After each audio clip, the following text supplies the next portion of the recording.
Apakah Anda pernah bertanya-tanya bagaimana cara para investor profesional menganalisis saham? Hari ini, kita akan membedah saham EXCL bersama-sama dan saya akan membagikan rahasia analisis fundamental yang bisa Anda terapkan sendiri. Selamat datang di channel kami. Dalam video ini, kita akan mempelajari cara menganalisis saham EXCL menggunakan metode fundamental. Analisis ini sangat penting bagi Anda yang ingin memulai investasi saham dengan landasan yang kuat dan berbasis data. Sebelum kita mulai, perlu diingat bahwa video ini bertujuan untuk edukasi dan hiburan tentang analisis fundamental saham. Ini bukan rekomendasi investasi.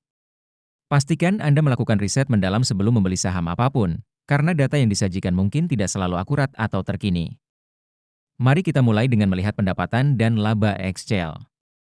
Pada kuartal 3 tahun 2024, EXCL mencatat pendapatan sebesar Rp33,8 triliun, meningkat dari Rp32,3 triliun pada kuartal 4 tahun 2023. Laba bersih juga meningkat dari Rp1,2 triliun menjadi Rp1,6 triliun. Ini menunjukkan tren pertumbuhan yang positif. Sekarang, mari kita lihat profitabilitas EXCL. Operating Profit Margin atau OPM pada kuartal 3 tahun 2024 adalah sekitar 16,2%, meningkat dari 14,6% pada kuartal sebelumnya. Net Profit Margin atau NPM juga meningkat dari 3,9% menjadi 4,7%. Peningkatan ini menunjukkan bahwa EXCL mampu meningkatkan efisiensi operasionalnya. Dari sisi posisi keuangan, aset EXCL pada kuartal 3 tahun 2024 mencapai Rp85,1 triliun, sedikit menurun dari Rp87,6 triliun pada kuartal sebelumnya. Sementara itu, ekuitas perusahaan sedikit menurun dari Rp26,5 triliun menjadi Rp25,7 triliun. Untuk kesehatan perusahaan, Debt to Equity Ratio atau DER EXCL adalah 0,5, yang berarti utang perusahaan setengah dari ekuitasnya. Ini menunjukkan tingkat leverage yang cukup terkendali. Equity Multiplier atau M sebesar 3,3 menunjukkan bahwa EXCL menggunakan lebih banyak utang dibandingkan ekuitas untuk membiayai asetnya, namun masih dalam batas yang wajar untuk industri telekomunikasi.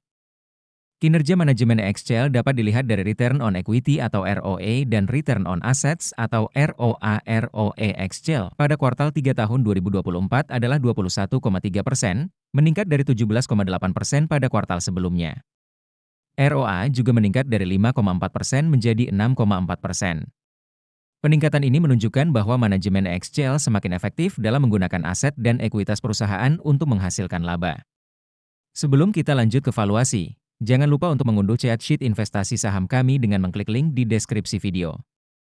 Dalam valuasi menggunakan PE/BEN, kita melihat bahwa rata-rata PE EXCL adalah 14,08. Harga wajar berdasarkan PE/BEN adalah Rp1.596 per lembar saham. Dengan harga saat ini Rp2.150, margin of safety negatif 25,7%, menunjukkan bahwa saham EXCL saat ini mungkin sedikit overvalued berdasarkan PE/BEN.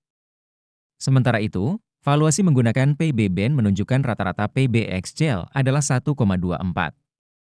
Harga wajar berdasarkan PB/BEN adalah Rp2.284 per lembar saham. Dengan harga saat ini, margin of safety positif 6,2%, menunjukkan bahwa saham EXCL mungkin sedikit undervalued berdasarkan PB/BEN. Nah, itulah analisis fundamental saham EXCL.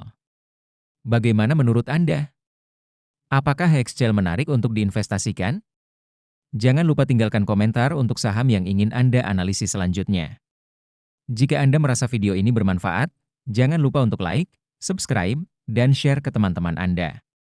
Terakhir, jangan lupa untuk mengunduh aplikasi saham investor melalui link di deskripsi video untuk memulai perjalanan investasi Anda. Sampai jumpa di video berikutnya.